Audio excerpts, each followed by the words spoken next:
Armed man was arrested at Capitol after threatening to kill Trump cabinet members. Let's all guess what his fate is going to be. Google Maps changing names to agree with Donald Trump. Ron DeSantis in Florida is battling Florida Republicans and Donald Trump over immigration. A sociologist describes what is happening in this country right now and what to do about it. I'll talk about her thoughts on some actions we can take. Facebook closing down Democratic groups left and right. I'll share with you some information I received directly, and this involves the muzzling of freedom of speech. Hello, another edition of A World Gone Mad, Season 2, Episode 58. I'm your host, Jeff Allen Wolf. Thank you for joining me again, the established Wolfpack listeners who've been with me from the beginning. And I want to welcome again to all the blue sky people who are joining me on a daily basis. Each episode that I do takes on its own personality. I can't cover every single story that's out there. And that's for two reasons. I just can't. It would take hours. And I try to cover the stories that you may not have looked at, or they may not have received a lot of airplay in the mainstream media. Okay, here we go. So there was an armed man who was arrested at the Capitol after threatening to kill Trump cabinet members, police say. Now, a Massachusetts man was arrested on weapons charges after he visited the U.S. Capitol on Monday, told police that he wanted to kill top Republicans, including billionaire investor Scott Bessent, on the day the Senate confirmed him as President Donald Trump's Treasury Secretary, according to a Tuesday court filing. Ryan Michael English, 24 years old, of South Deerfield, Massachusetts, was arrested at the Capitol after he approached police, told them he had knives and Molotov cocktails in his possession, and wanted to surrender. This is according to a Capitol police officer's affidavit. Now, investigators say they found a folding knife, 2 homemade fire bombs, and a lighter in English's possession. Now, I'm sure this guy will go to prison because Trump's going to insist that he's dangerous. He was going to kill Republicans. Yet, the January 6th insurrectionists, we know Donald let them go. He released them, pardoned them. Huge double standard coming our way, right? Let's keep an eye on what Trump does and if he intervenes in this situation. Google Maps will change the Gulf of Mexico to the Gulf of America.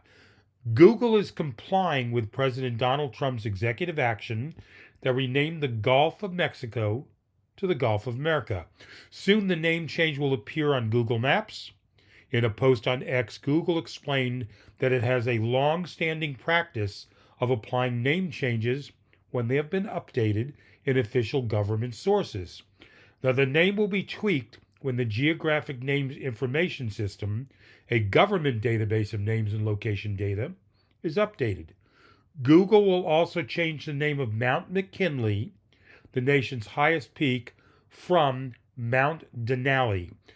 Former President Barack Obama renamed the Alaska landmark to Denali in 2015 as a nod to the region's native population.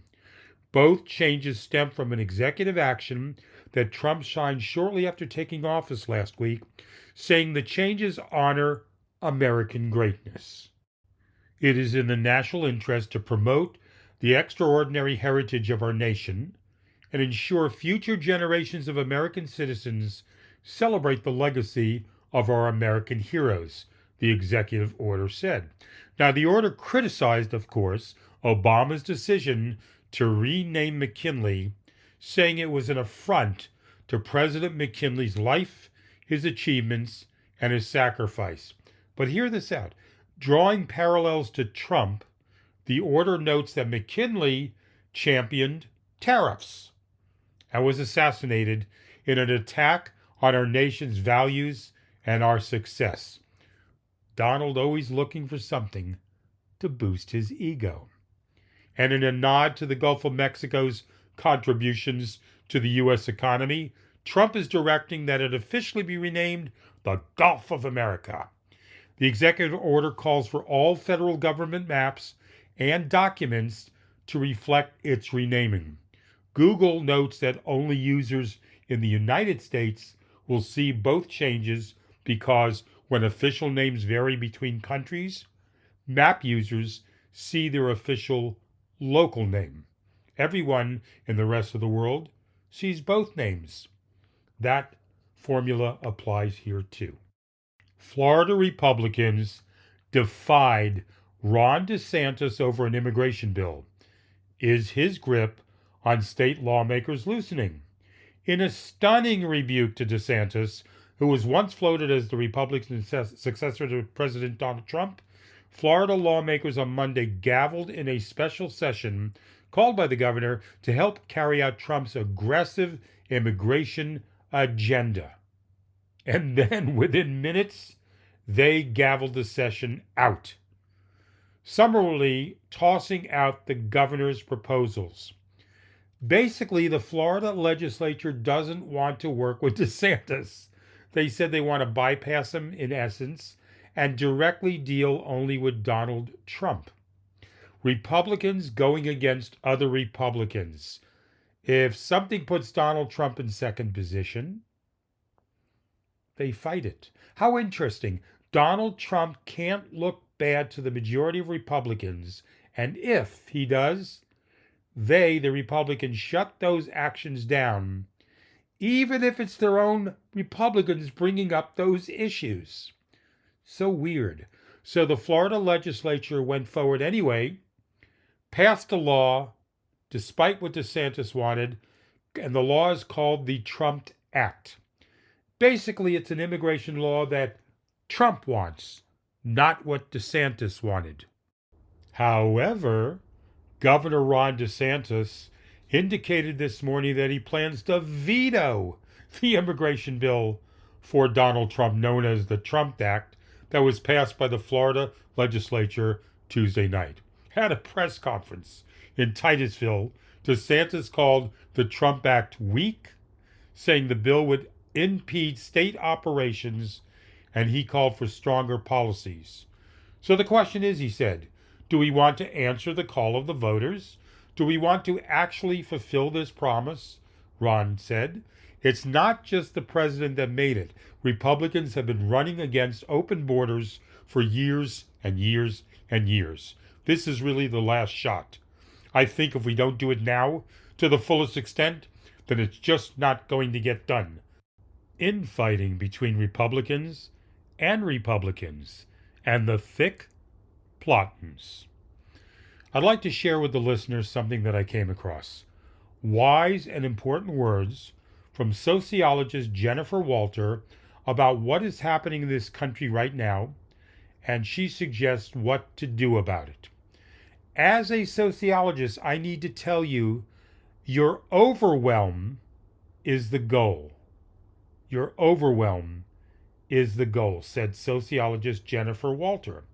Here are her key points to consider. Number one, the flood of 200 plus executive orders and growing in Trump's first week exemplifies Naomi Klein's shock doctrine, using chaos and crisis to push through radical changes while people are too disoriented to effectively resist them.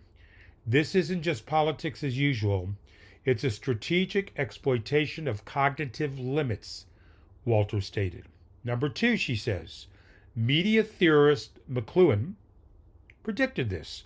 When humans face information overload, they become passive and disengaged. Sound familiar to any of you out there? The rapid-fire executive orders create a cognitive bottleneck, making it nearly impossible for citizens and media to thoroughly analyze any single policy. Number three, the agenda-setting theory explains the strategy. When multiple major policies compete for our attention simultaneously, it fragments the public discourse. Traditional media can't keep up with the pace, leading to superficial coverage. Very interesting. The result? Weakened democratic oversight and reduced public engagement. So she suggested, the sociologist Jennifer Walter, what we could do with all these things happening, how to handle them. Her thoughts: number one, set boundaries.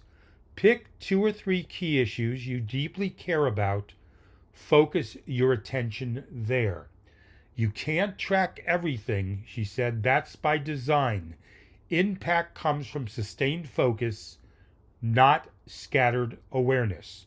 Number 2 of her suggestions: use aggregators and experts. Find trusted analysts who do the heavy lifting of synthesis. Look for those explaining patterns, not just events. Number 3, remember, feeling overwhelmed is the point of what's happening. When you recognize this, you regain some power. Take breaks. Process things. This is a marathon. Number 4 of her tips on how to cope: practice going slow. Wait 48 hours before reacting to new policies. The urgent clouds the important. Initial reporting of these stories often misses context. We're talking about events, news, stories in the media, things coming out from the Trump administration. All this applies. Go over this back and forth a couple of times. It's important. Number 5, how to cope: build community. Share the cognitive load. Different people track different issues. Network intelligence beats individual overload. Remember, they, Republicans or anyone, want you scattered. Your focus is resistance. So with that, all that being said from the sociologist, what are your thoughts, Wolfpack listeners? Do you agree with her? Do you disagree? Come on and share. Don't be shy. A lot of you are. Feedback. This is a two-way street with this podcast. I appreciate all of you listening. I get a couple of comments here and there, phone calls, email, but come on, guys. Join in. Email me, wolfpacklistener@gmail.com. Text me through the apps you're listening on if that's available. Give feedback on Blue Sky. If you're with me there, you could leave a comment.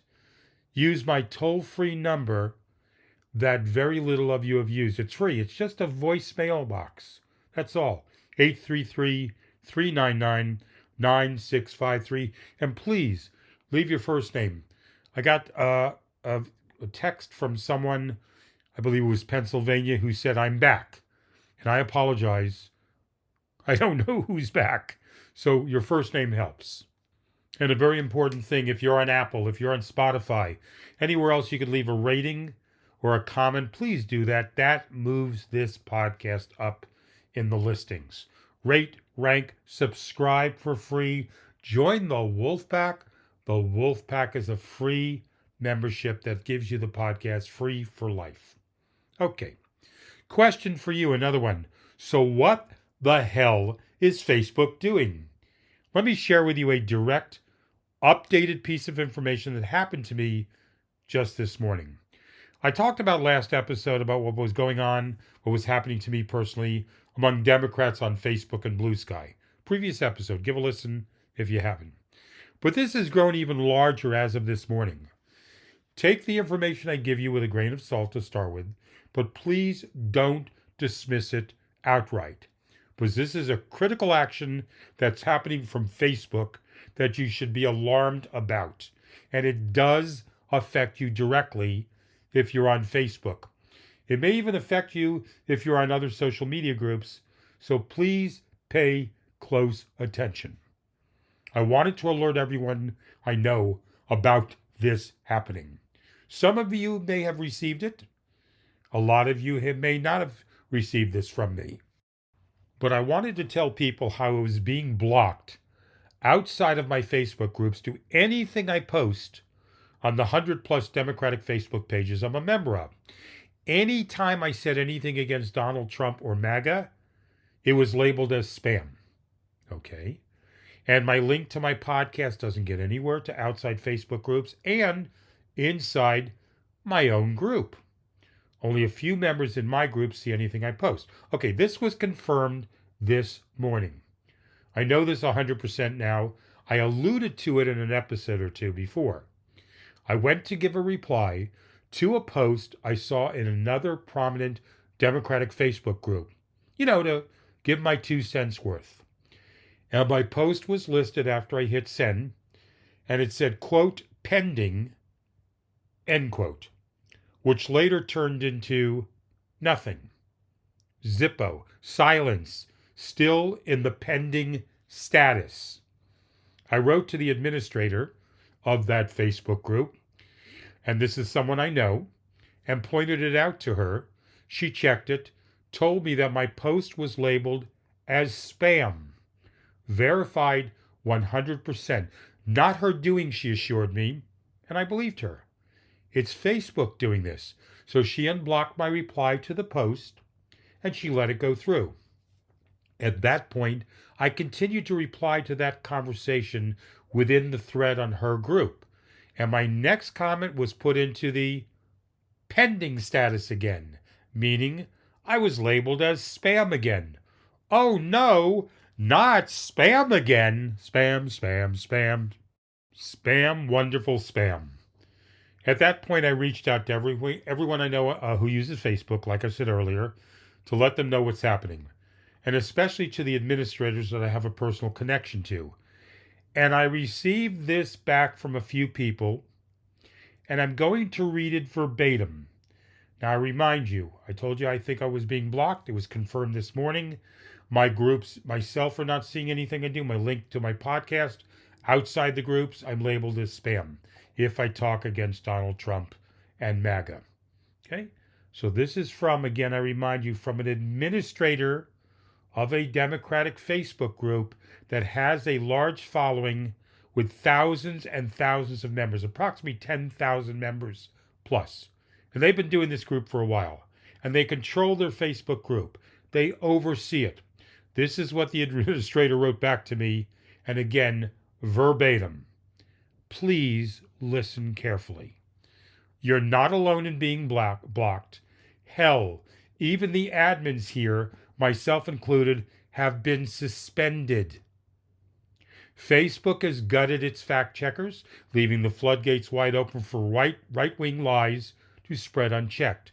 Entire Democratic groups have been shut down or buried so deep in the algorithm that they might not as well exist. The people who own and run these platforms are bending their knee to Trump, silencing dissent while amplifying his propaganda. And Jeff, if you think this is bad, brace yourself, because it's only going to get worse. So we are in a full-fledged frenzy from Republicans now going after people on Facebook, blocking the groups, blocking comments from Democrats if any negative criticism is directed towards Donald, the wannabe dictator. So there it is, ladies and gentlemen, crisis mode. Facebook is going after people systematically, confirmed. I've seen it. Admins are telling me this. And this may extend to LinkedIn, Twitter, hopefully not Blue Sky, but who knows? We are under assault. We are being targeted. I say this quietly, not to come across like the British are coming, like Paul Revere on his frenzied ride late one night. So in essence, I ask you listeners, is this fascism? Pure dictatorship by Donald? Freedom of speech clamped down? Label it what you want, but it's here, and it's happening. Another example, Jim Acosta on CNN was told he was being moved to midnight, and he said, F that crap. He refused. And talking about Facebook, by the way, here's the latest update. President Trump signed a settlement agreement at the White House today to end the lawsuit he brought against Meta after the company suspended his account in the aftermath of the January 6th attack on the Capitol, according to a person familiar with the matter. Trump signed the agreement that, according to a preliminary draft, requires Meta to pay out roughly $25 million to Trump, $22 million of which will go for a fund for Trump's forthcoming presidential library. The remaining amount goes to attorney's fees and the other plaintiffs, a person familiar with the matter said. So hold on to your woogies, grab your hat, your loved ones, and your puppies and kittens. The hammer is coming down hard on our democracy. And the only suggestion I could say to you is contact immediately as soon as you can every member of any group you're in or that you're associated with, or any friends who are Democrats. Make sure you have their phone number. I'm serious. Several people gave me their phone number because they were worried we would lose contact. Make sure you have their emails or whatever. Get your ass off of Facebook.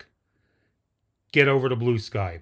Blue Sky is now at approximately 30 million, a little bit over 30 million members. They're gaining like 2 members every second each day.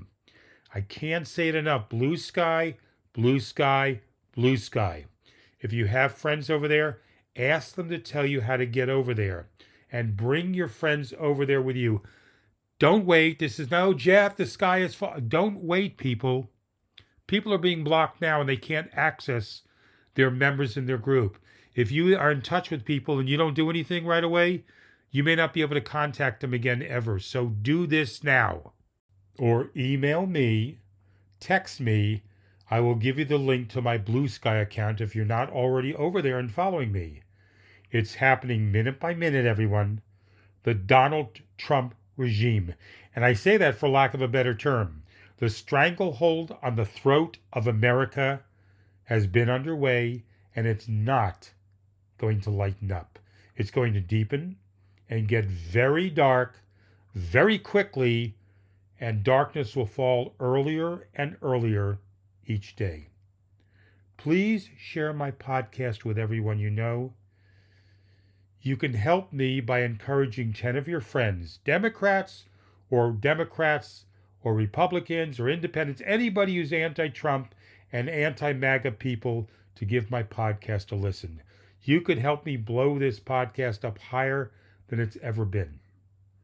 I will be back in 2 days with another episode. This is definitely a world gone mad since Donald took over. I'm Jeff Allen Wolf. Please stay hopeful.